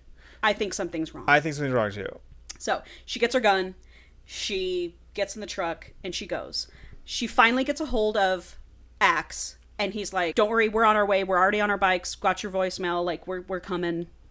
She was like, something's wrong. Axe. Yeah. Please pick up the phone. And she was like, here's the address of where I'm going to go pick him up. Or like sends the screenshot or whatever. I don't fucking know. So, but she gets there before they get there. And she can see his bike and she can see 2 other bikes. And she's like, so he's still here. She's creeping up the fucking gravel driveway and she gets in front of this cabin. And right as she gets in front of the cabin, she sees Jake like open the screen door. Now we're going to cut to what's been going on. Torture. So for the past few hours, they've been torturing him. It's the president of the Disciples. Mm-hmm. And Jake, obviously. They've got him strung up, like, to a beam by his hands, and then they've got his legs zip tied together. And they've been, like, very bashing. Jesus Christ. She's like, he looks like a crucifixion. Jesus Christ. And so they've bashed his knees in with lead pipes, and Jake's been like, just give us the fucking account information and I'll make the stop, dude. I don't want them to hurt you. Just give them what they want. So he's got like 1.5 million saved up. Wolf does. And Jake knew about it. Okay. And so first he wants to steal his money. Sure. Then the Disciples Prez wants to kill him so that Jake can take over the presidency. And then they're going to start selling heroin and fentanyl together because that's where the real money's at. I mean, yeah. That's their plan. But fuck that. I'm not on board. So obviously Wolf's like, you're so fucking dumb. No one's going to go for that. Yeah, even the if whole you kill club me. is not going to just be like, let's switch to selling drugs. Yep. Like, he's just like, you're so stupid. This is why your fucking dad wouldn't make you president. Yeah, this is definitely a coked out idea that you're having right now. Oh, and meanwhile, now. they're just snorting lines. Well. They're just going, well. That's not a good idea. No. So he's like, it's just a whole thing. And also, Jake does have a vendetta. Well, obviously. Him being president. Gabe's just like, you're gonna fucking die for this, so I hope you have a good time while you can, because you're fucking dead. So 1.5 million is a lot of money, for sure. But it's not like retire money, you know? Mm-mm. I'd be like, okay. But I mean, if you're like coked out, you're like, damn. 1.5 right now for me right now. Yeah, and then like selling incredible. heroin and stuff, because they do partner with cartels and to sell them. Sure, but I'm just like, the account number is not as important as the taking over and starting selling drugs. That's where you're gonna make your money. For sure. This 1.5 is just a little bonus. Yep. So now we're cutting back to Jake opening the screen door. Yeah. And what she sees. What she sees is the Disciples president being like, Jake, shut the fuck up. You're useless. You can't get him to talk. You can't do anything. I'll get him to talk. So he puts on these like cut-proof gloves. Oh. And then gets like razor wire and wraps the razor wire around Gabriel's torso and pulls it down. Ah, yeah. And she sees that. She's witnessing that. And she's like, get your gun, girl. So she takes her phone, props it up in the window, hits record to record everything, and then takes her gun out. For what? Her YouTube channel later? To show all the guys what happened. That Jake was a fucking traitor. And that, oh, okay. Yeah. So, starts recording, takes her gun out. He sees her outside of the screen, and he's like, don't do it. And she's like, and shoots the Disciples president square in the chest, kills him. And then she fucking storms in. That's right. Jake runs behind. Oh, yeah. Uh-huh. Crazy. It would be crazy. I'll go crazy. I'd be spinning and rolling. I'd probably accidentally kill Wolf. You would. Yeah. You'd be dead. But he trained me well. Oh, that'd be so sad, though. And now I'm the president. Yeah, but that dick, though, is gone. I'd be sad. Dicks come and go. You could, I guess, find someone to put it down. Yeah. But I like Wolf. Anyway. Just, Jake runs behind Wolf. Pussy. Yeah. And Wolf's like, you can't fucking hide all night. His gun's like over on the table. Yeah. He can't quite get it. And she's just like, don't you fucking move. They talk a bunch of shit. And then eventually Jake moves to get his gun. Mm-hmm. And she shoots. And she shoots his forearm. Boom. And then he's like, ah, fuck. And then he's like, just charges her, gets her on the ground. She loses her gun. Oh, it's a fucking tussle. Way, man. But then Gabriel looks at her and he's like, fucking, you know what you're, like, beat his ass. Yeah. You fucking know what you're doing. Slow-mo. Yeah. They make eye contact.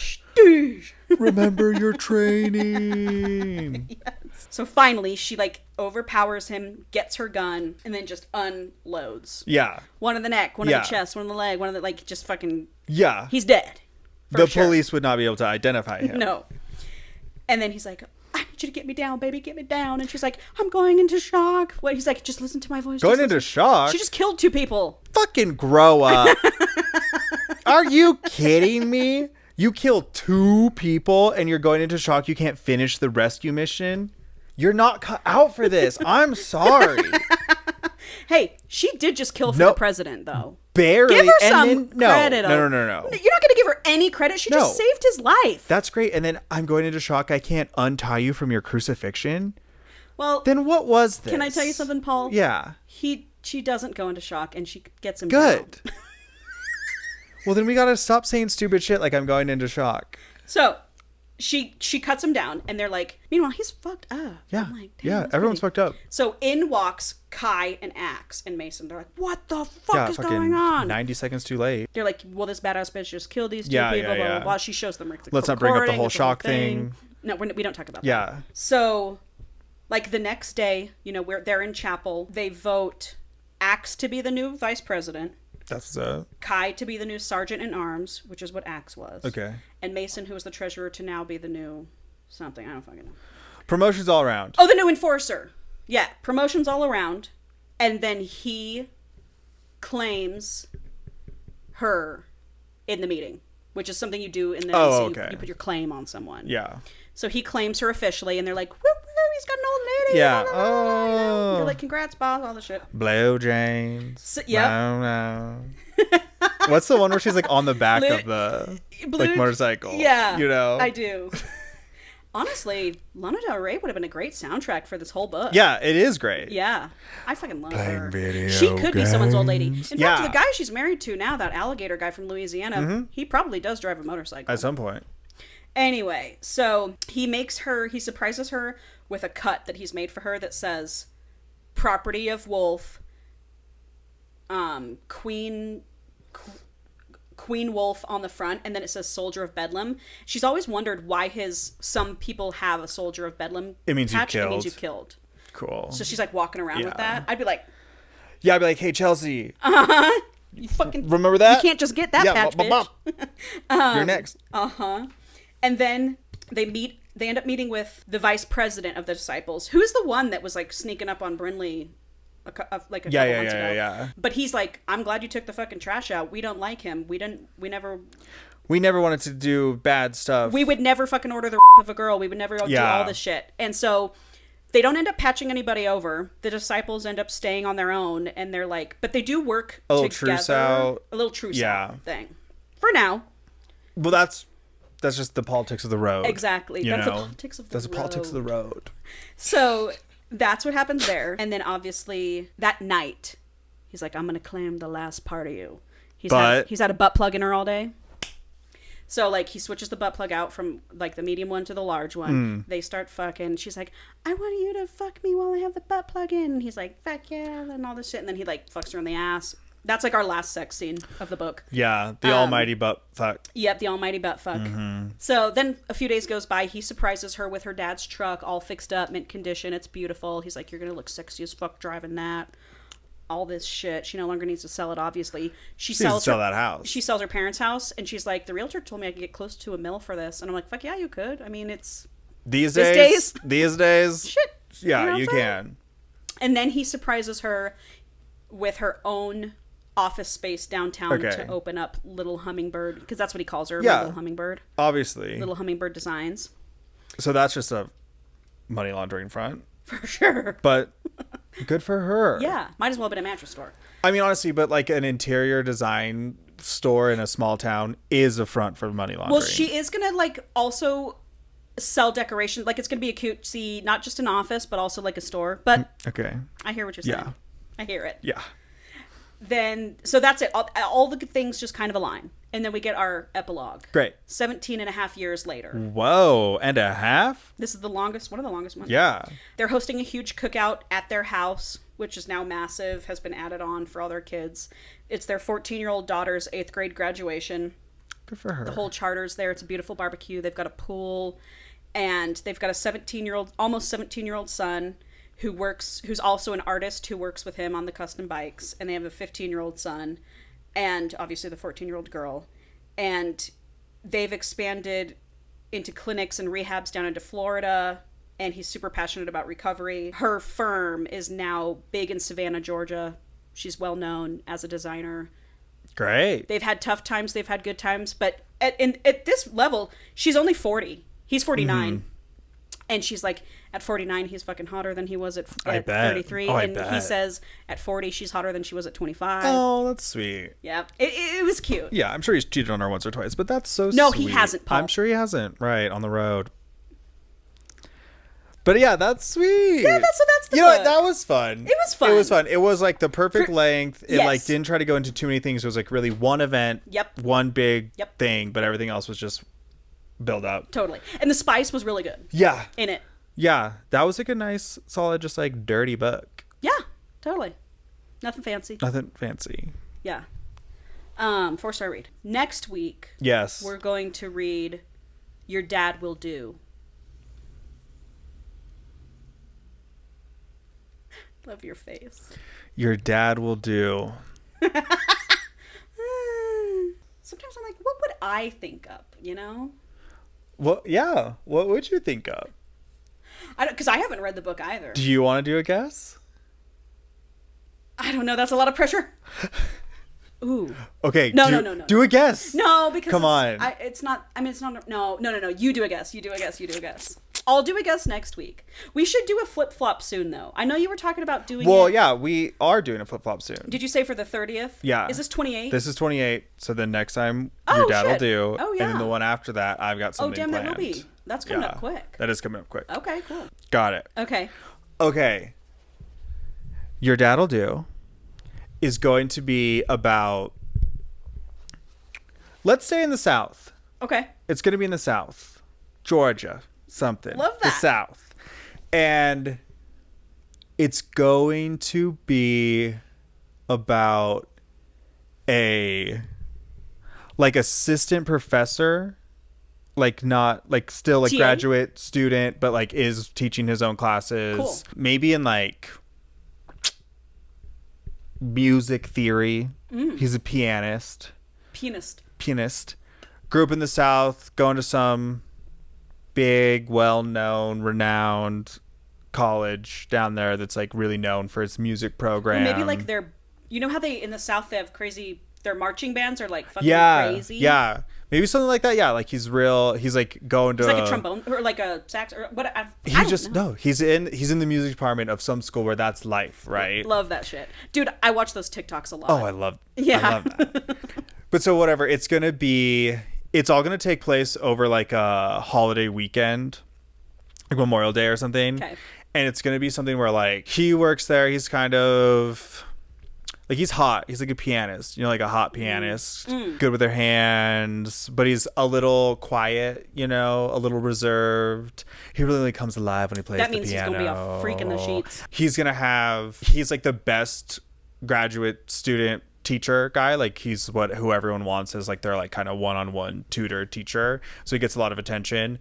And he doesn't like that. He hates that. He doesn't really want to do it. He also like doesn't super enjoy the teaching aspect of it. Like he wants to be a pianist, not teach it so much. Yeah. But whatever, it's like that's what pays his bills, that's what gets him his scholarship, and he makes like a pretty good living. And he does have goals of being part of the upper class down in the South, you know, running in all of that, and he sees himself as this sought after pianist where people will be at these beautiful cocktail parties and be like, oh, play us a song, he loves, that's his dream. Like he dreams of that. It's going to be like the long holiday weekends coming up, and he has to do his like last lesson before it, and it's with his least fucking favorite student that he teaches. She's like this ultra uppity, rich, annoying. Comes from so much money, thinks that money will solve all of her problems. Like, yeah, she is a talented pianist, but like she's been doing it forever. Her parents started her, but she like just doesn't take no for an answer, like always demands his time, and it's like is so shamelessly like flirting with him and like throwing herself at him. I'm picturing girl from School of Rock. Yeah, but like grown all the way up. Yeah. Because I mean, this is like, these kids are like, have been in college a long time. They're like 22, 23. He's like 26. Yeah, hot. She is just so fucking insufferable, but he like has to smile and like do it because not only is she like rich or whatever, but like her family has like donated enough that they like named the music wing of the school after them. Like it's generations her family's gone there. Her dad's can't really be an asshole to her. You can't be an asshole to her. Like not even beyond like you'd lose your job, but like they control the power in this blacklist house. Yeah, like it's whatever. So he's just like ha ha, and he never like rejects her flirtations, but he does not buy into them. And so she's always like, you're just like so shy and like hard to get, blah blah blah blah blah. And so at the end of this lesson, and you just like see how miserable he is, she insists that he come for the fucking holiday weekend to their manor that they go to, their summer home. And it's like, her parents are going to be there, her siblings are going to be there, and they're going some of their like other really prestigious friends, and they love to have a musician, and it'll be like so great to have him come, and like she can show off all the what he's been teaching her, and he can play for them. And he's like, this is like the worst thing that could ever fucking happen to me. Wish I could say no. I know I can't say no. And also like for what I want to do, this would be really good if the people that are going to be mingling around this estate for a holiday weekend to hear me play. Yeah.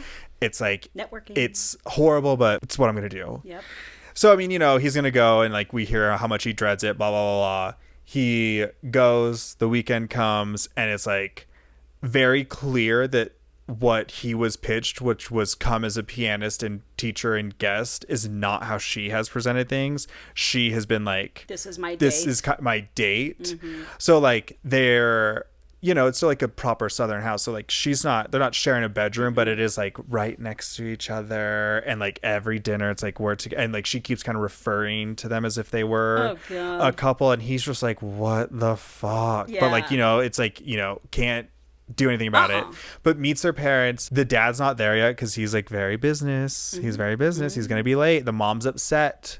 She's had a pill and a glass of wine, and she's upset because her father's never there on time, and she's just alone in this big thing. Awkward. It's whatever. It's awkward. So it's just gonna be like him getting there, and he's trying to meet people there. There's like professors and politicians and shit, and he's just like, ugh, God, like small talk. The evening's gonna keep going, and they're gonna just extend like this cocktail hour insufferably long because they don't want to serve dinner until the dad gets there. Okay. So he's finally gonna just like have like been like smoozing, sneaks outside, glass of scotch, cigarette that no one knows he smokes, but he's just like, this is insane. And then obviously that's when a voice is behind him. Oof. Can I bum one of those? Oh, yes, Paul. And he turns around, and it's just this handsome. And he ain't going to know until he gives him a blowjob. He's going to blow him right now. And then, maybe. Yeah, because what I'm thinking is it's like, they're gonna. I never. The guy's like, I never smoke, and he's just like, I'm so stressed, and he's like, these things are so. And he doesn't realize it's the dad. They have a moment. And he blows him. He blows him. And that's how we found out he's gay. And Paul, yes. And he's going to be like, you call me daddy when you blow me, because it's dad kink. Well, but not in this first blowjob. Okay. He's gonna say, like, that's good boy. That's good son. And so he's gonna be like, what's he calling me? Like, what? Good boy. And then they part ways. They go back inside, and he's like, oh my God, I can't believe I just did that. Like, what a crazy thing. I wonder who. So it's a double bi awakening? Or is he gay and he always has known? So then it's gonna come out like, this is like the first night. And we'll call this, it's a long holiday weekend. They got there like Thursday night. They have Friday, Saturday, Sunday, and then Monday everyone travels, but like we have breakfast together. 4 days. So he's just like, that was crazy. Maybe this won't be like the worst trip ever if I can sneak away and do that. But like, obviously I can't get caught because, I still need to keep this illusion up. He's like, I'm not out. I get it. I am in a place where that's not where I could be out about it. And then he goes in, and then that's, dinner. And they go in, and Father's here. And obviously that's who it is. I love those moments. They just have eyes, and the dad, not a bead of sweat, not worried at all. He's just like smug, like, I know he's not going to say anything. Oh. And then just through this dinner, the daughter is just gushing and she's trying to say, and she's like trying to grab his hand, and like the whole thing, and it's just like he's can't, flabbergasted, can barely eat. And every once in a while, the dad will say, oh, you haven't touched your course, do you not like quail eggs, or and it's just like so like so then whatever, there'll be like comedy like that night. She's trying to sneak into his room, but he's trying to sneak out of the room and like find the dad. Love that. And there'll be like a comedy of rooms, different rooms. Where's he? Blah blah blah. And then he'll end back up like with the dad, and they'll be like, oh, you know what? What? Finding rooms. He could open a door to a den, and the dad's in the den with a glass of scotch and cigar. Closes the door, gets in there, and they're like, "What the fuck was that?" Or whatever. Yeah, and he's like freaking out, but the dad's just like, I regret nothing. Well, he's like, don't make a big deal out of this. He's like, I'm happy to have you in my home. And that daddy energy. Yeah, yeah, just calm. Yes. Calm. Everything's under control. Daddy's here. Ooh. And he's just gonna like basically tell him like, you don't tell anybody. I know you're not, or like I know you're not going to tell anybody, and I wouldn't, and I doubt anyone would believe you if you did. Ooh. Not that I'm trying to be threatening or anything, but just enjoy this weekend for what it's going to be. Yeah. And it's just going to like be like very okay. Yeah. And then they fool around again. Yeah. And it's daddy. It's whatever. He goes to bed. He's like, that was crazy. Oh my God. But he's also like, I'm like, whoa. Into this. Yeah, I'm like into I like this guy. Yep. And then it's it's just going to then be these days filled with like activities and doing things, just like tension and subtle things, and maybe like a pinky. Oh, here and brush. There, or like coming up behind him. Yep. Oh, hand on his shoulder. He's all uncomfortable with the dad's. And you just think it's because he's like courting the daughter, and so he's nervous around his girlfriend's dad. But it's completely not what's going on. She's making a fool of herself. She's throwing herself at him, and then he's just like constantly no, and it's just really showing her like negative character. And even the dad will in candid moments like talk shit about her and just be like, it's probably my fault. I had but he's I got sucked into this whatever. And then I don't know, it's like, are they gonna get caught? I think they should get caught. I think they are gonna get caught, but they get caught by not his maybe his not I the daughter, think his wife his comes wife, in, but she's so pilled. She's accepted it. This is her lifestyle. Or she's thought. So she comes in all numb, sees the bucking going down, and is just like, ugh, and wanders back out. But I think it's just going to all kind of come to a head maybe the night before they have like their big final barbecue, like Sunday night, because everyone's going to take Monday just to brunch and like whatever. Yeah. So they will have some kind of big thing, and then it'll just like all come out, and the daughter will be just kind of like, you want her to get this burn because of how just disgusting she's acted this whole time. So you're like satisfied that that's happening. And when you expect that the dad's going to have a big negative reaction, he actually is just still big daddy energy. He was like, we're going to deal with this, but he's like not lying because he's going to like have to blurt it all out. Oh, I think he comes out. They come out as a couple. They do this thing. Because it'll just be like, the tension was building so much, and like they were having like, yes, they were just fucking at first, but then after a while, like they're having deep conversations where he's like, yeah, I've always been attracted to men. I wasn't born into a generation where I could be what I wanted to be, which is this powerful, rich man in society without a wife and kids. Yep. So I have those things. But and he's like, and I've never met anyone that was worth trading it all in. No one, a mouth that wasn't just for fun. And all of a sudden, you come in, and he'll have played the piano, and that'll hypnotize the daddy, and then they'll just fall in love. Yeah, and that'll kind of just be maybe like at the peak, at that climax when he's like, the tension's built up and he just blurts out to the whole party and everyone, we're fucking, I love your dad, blah blah blah, because she's been pressuring him so much to like make a move.